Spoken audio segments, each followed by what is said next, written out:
Estamos iniciando o nosso curso regular de Filosofia Espírita e Interpretação dos Evangelhos segundo o Espiritismo. Essa é a aula número 180. Já demos, assim, 180 aulas, né? Um bocado. Na aula passada, nós abordamos o monoteísmo mosaico, que se processou em condições, assim, de grande comoção da natureza, cataclismos, erupções de fogo, estouros, explosões, raios, trovões, enfim, fumaça subindo do Monte Sinai, e ali Deus colocou os 10 mandamentos para Moisés, e a partir disso se corporificou o monoteísmo mosaico. E a primeira manifestação ritualística que a Bíblia assinala é a entrega de pão e vinho do sacerdote Melquisedeque a Abraão, como constou na aula anterior. E essa figura de Melquisedeque na Bíblia, ela causa toda uma série de indagações e que, evidentemente, não foram expostas pelos exegetas e pelos estudiosos, porque o fato de Melquisedeque se dizer e ser o sacerdote de Deus, não tendo genealogia, nem pai, nem mãe, não tendo nascimento nem morte, ele causou uma comparação com Jesus e, obviamente, para a igreja não interessava ter outros modelos de vida semelhantes ao Jesus. Na aula passada nós adentramos estudando os espíritos puros, que são aqueles que não encarnam na Terra, a não ser em casos excepcionais como Jesus. E também dizendo que esses espíritos puros, eles não são um só, né? Porque todo indivíduo que evolui ao andar da pureza, ele se torna um modelo e um guia para aqui, para nós da Terra. Então, feitas essas referências muito suaves, paralelamente de Melquisedeque a Jesus, a pureza, o sentimento messiânico, nós vamos estudar hoje Melquisedeque e os textos bíblicos que não deixam dúvida sobre a sua natureza. Eu gostaria muito que vocês me acompanhassem, porque isso diz respeito também ao processo ritualístico que nós estamos estudando. Vamos lá. Salmos 1.14. Disse o Senhor ao meu Senhor, quer dizer, disse ao Senhor, é Deus, ao meu Senhor, Jesus, mantém-te à direita. Jesus ficou sentado à direita de Deus, até que eu ponha teus inimigos debaixo dos meus pés. Então essa é a primeira passagem que mostra a concepção de Davi, já dizendo que o Senhor dele vai sentar à direita de Deus, que é o Senhor. O Senhor Deus, no caso, jurou e não se arrependerá. Tu és sacerdote, Jesus, para sempre, segundo a ordem de Melquisedeque. Então, essa referência salmista já começa a introduzir Melquisedeque. Vou repetir o que Davi diz. Tu és sacerdote, ao Senhor Jesus, para sempre, segundo a ordem de Melquisedeque. Então, já uma ordem espiritual, né, sagrada por Melquisedeque. De fato, o conhecimento sobre Melquisedeque e de sua grandeza espiritual viu-se posteriormente contestado pela Igreja. Não aceitaria, claro que a Igreja não aceitaria Melquisedeque. Assim, seguidores de Teódoto, o banqueiro, discípulo de Teódoto de Bizâncio, acreditavam ser Melquisedeque um ente sobrenatural, anjo de linhagem de Jesus, da linhagem de Jesus. Teódoto, o jovem, constituiu a doutrina e fundou a igreja melquisedequiana. Ouve essa aí. Porém, a igreja romana declarou heresia essa doutrina melquisedequiana e enviou tropas para combater e destruir esses heréticos. Porque tudo aquilo que eles achavam que discordavam da ortodoxia era adjetivado de tipificado de heresia, e muitos sofriam a destruição, porque Roma tinha um exército de mercenários muito grande. o Papa tinha um exército mercenário muito grande, a Igreja Romana, que combatia todos esses heréticos. A referência bibliográfica aqui é de Schlesinger, Porto, Dicionário Enciclopédico das Religiões, Vozes, 1936, 1995, página 1783. Vamos a algumas outras citações sobre Melquisedeque. Hebreus 7, 1.3. Porque esse Melquisedeque, rei de Salém, sacerdote de Deus Altíssimo, saiu ao encontro de Abraão quando voltava da matança dos reis. Quer dizer, Abraão tinha matado os reis e estava saindo, né, do campo de batalha. Esse Melquisedeque, então, o abençoou, para o qual Abraão separou um dízimo de tudo que ele conseguiu na luta. Melquisedeque sem pai, sem mãe, sem genealogia, que não teve princípios de dias, nem fim de existência, permanece sacerdote perpetuamente. Isso está em Hebreus 7.13. Melquisedeque sem pai e sem mãe, sem início e sem fim, mas parece um grande espírito do Senhor, sacerdote que é de Deus. Parece um espírito, ele não encarna. Jesus é sagrado sacerdote na ordem de Melquisedeque. Isso que nos surpreende. Paulo descreve a sua sagração, a sagração de Jesus, em Hebreus 5, que vocês vão consultar, 4.6. Diz Paulo: ninguém toma essa honra por si mesmo, senão quando por Deus, como aconteceu a Arão. Assim também o Cristo, a si mesmo, não se glorificou por se tornar sumo sacerdote, mas glorificou aquele que lhe disse: tu és o meu filho, e hoje eu te gerei, como em outro lugar também diz: tu és sacerdote, para sempre, segundo a ordem de Melquisedeque. Nós temos que questionar tudo isso. Tendo sido, no momento, o Cristo nomeado por Deus, sumo sacerdote, segundo a ordem de Melquisedeque. Bem, Melquisedeque é um sacerdote de Deus, o precursor da Bíblia, do simbolismo do pão e o vinho. Bem, essa foi a aula de hoje, é uma aula curta, mas nós temos que pensar algumas coisas interessantes a respeito de Melquisedeque.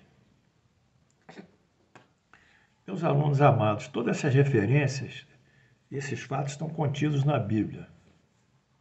Não são criações de algum escritor ou de algum indivíduo herético que queria criar uma nova doutrina.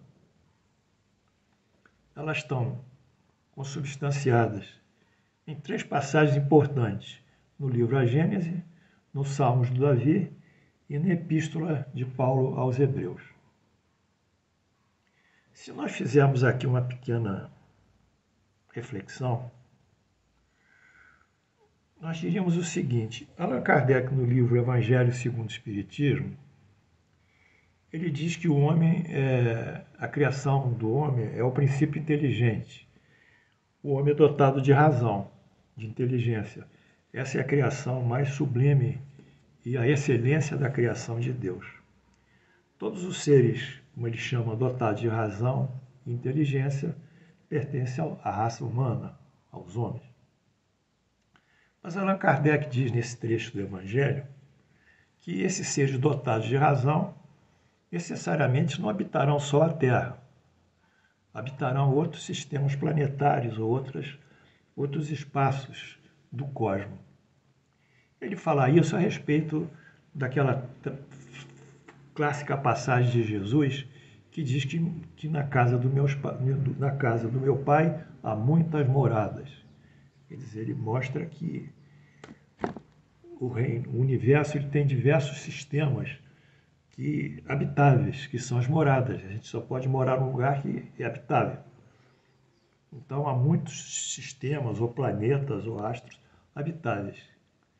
E, de fato, essa concepção de Jesus, mostrando que a vida é extraplanetária, relativamente à Terra, que Allan Kardec confirma nesse trecho do Evangelho segundo o Espiritismo, comentando o trecho, o versículo de Jesus: na casa do meu pai há muitas moradas, e outras passagens que nós poderíamos estudar em separadamente, nós hoje nos deparamos com os fatos muito importantes.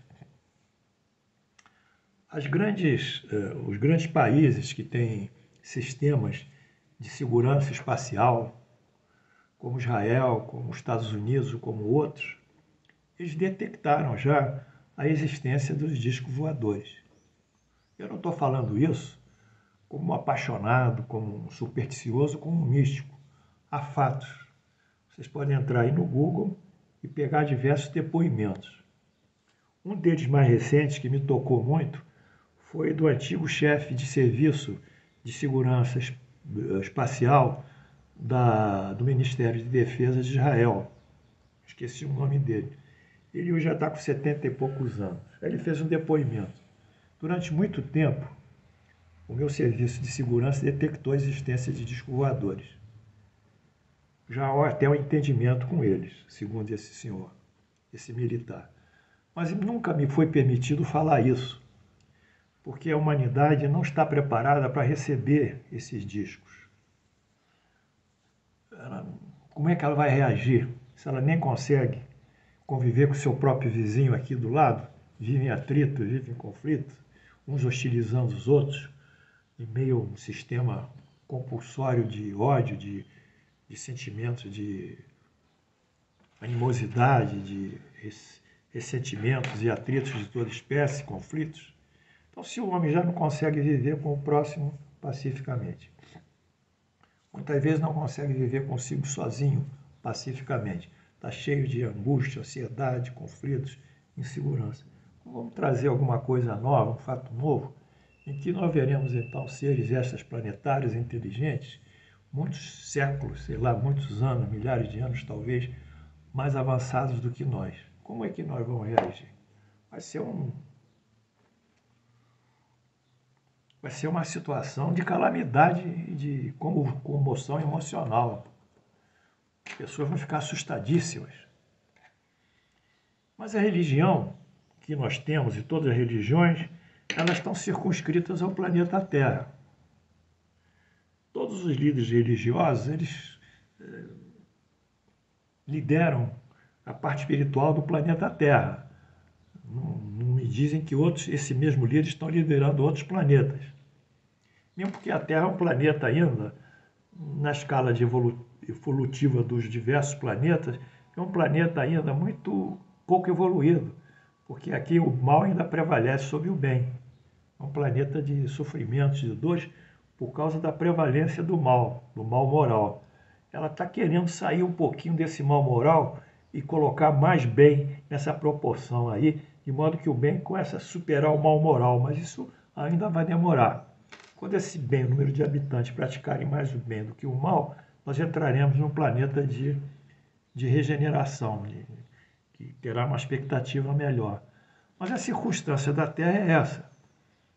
E aquele que vem aqui nos liderar, ele é um modelo para nós, como Jesus. Mas se nós fizermos essa reflexão sobre a existência de outros planetas, de outros sistemas solares, e outras galáxias, e outras vidas inteligentes, nós veremos que nesses outros planetas deverá também haver os seus, entre aspas, messias, os seus líderes. E mais ainda, que nesses outros planetas habitarão pessoas muito mais evoluídas do que aqui na Terra. Então, essa questão que nós trazemos hoje em cima de Melquisedeque é uma questão crítica que me lembra um pouquinho a Revolução Galilaica. Porque até Galileu e com os cálculos de Copérnico, nos anos 1500, a Terra era o centro do universo. A Igreja tinha estabelecido uma concepção de universo baseada na filosofia aristotélica, que eram abóbadas. Primeira abóbada, segunda abóbada, terceira, até a sétima abóbada, que fechava aqui o céu, que era por isso que diziam o sétimo céu, que era a abóbada mais elevada. Então, para a Igreja, naquela época, a Terra era o centro do universo, os astros que a gente via, a Lua, os planetas e o próprio Sol, eles orbitariam em torno da Terra. E aqui, plantado na Terra, estava o Vaticano, gerenciando a religião de todo esse sistema planetário. Quando a ciência começa a invadir a religião no sentido de descobrir novas causas e novos fenômenos, então Galileu tira essa teoria que a Terra seria o centro do universo, que é chamada teoria geo, que refere-se à Terra geocêntrica, e coloca realmente os planetas, aqui pelo menos no nosso sistema, orbitando em torno do Sol, que é a heliocêntrica. Ele desloca o centro de poder da Terra. Então a Terra já não é o centro do poder universal. A Terra já não é o Papa ou a Igreja, já não é o centro de poder da Terra e, por extensão, do universo.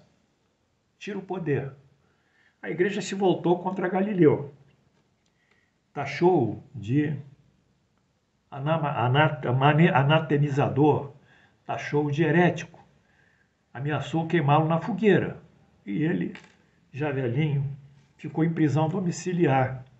Foi julgado e pediram para ele abjurar a sua teoria heliocêntrica. Ele abjurou, coitadinho, porque ia morrer na fogueira.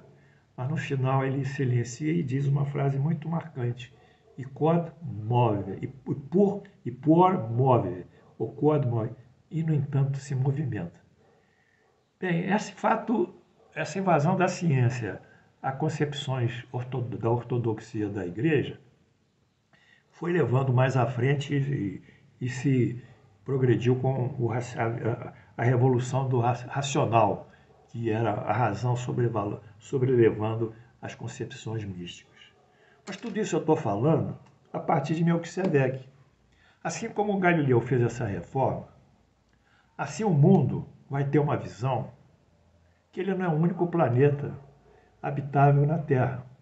Eu posso citar algumas, poderia um dia só falar sobre isso, calcado naquilo que Allan Kardec colocou. E como o mundo não é o único planeta habitável, Jesus não é o único ser superior que vai vigiar em torno de todo o universo. Ele, como disse Allan Kardec, ele é o modelo e o guia, e o ser mais puro que encarnou na Terra. Então, para ele é o nosso paradigma, ele é o nosso referencial, e nós vamos atrás dele. Isso não te merece nada a Jesus, pelo contrário, só valoriza e, ao mesmo tempo, nos deixa numa situação de maior inferioridade, porque ainda temos que acompanhar ele, temos que ser o modelo dele. Então, a partir dessa concepção pluralista da vida inteligente no universo, pluralista de líderes espirituais extraordinariamente ligados a Deus no universo, a concepção de Melquisedeque fica mais aceitável, já que ele não encarnava. Allan Kardec diz que é o espírito mais puro que encarnou aqui. Então, mas Melquisedeque, como não reencarnava, era um espírito, não tinha pai, não tinha mãe, não tinha genealogia, não tinha fim, não tinha princípio, eternamente alguma coisa totalmente superior. Então nós achamos, sim, que esses fatos são muito importantes para nós, porque vão nos dando, então, essa realidade do trabalho ritualístico.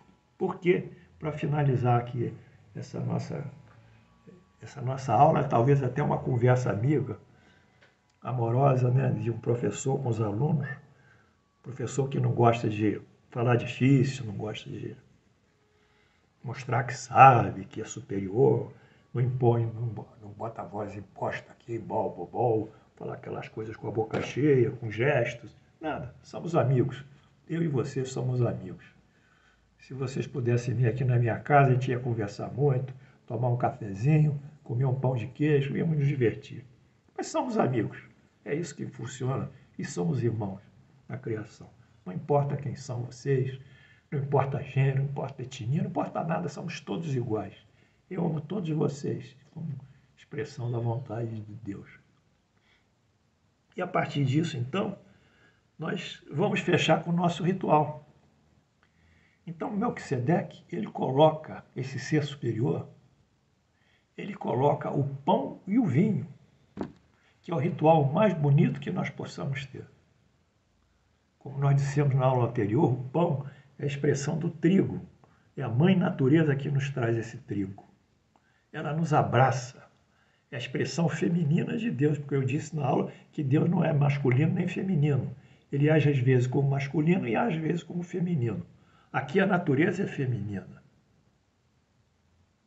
Mas há outras expressões masculinas que reverberam. Às vezes uma onda quebrando forte, uma tempestade, uma procela, furacões, trovões, são masculinos. Enfim, é a beleza da criação.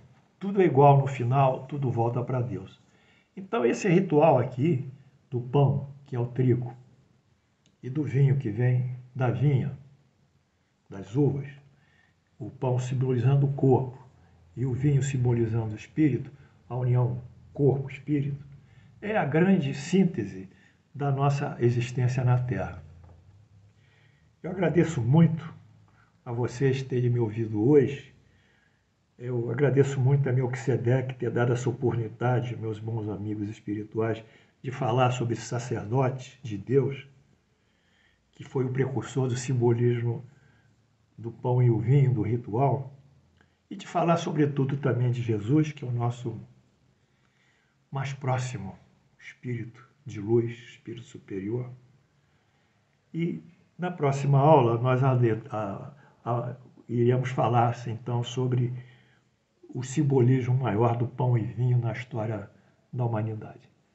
Amanhã será dia 31, hoje é dia 30, então amanhã não vou dar uma aula específica.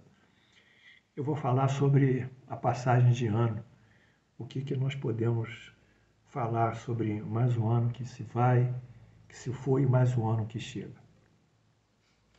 Meu agradecimento a vocês, a casa está aqui aberta, um cafezinho para todos, pão de queijo, tem aqui adoçante, tem aqui açúcar para vocês. Beijos e até amanhã, se Deus quiser.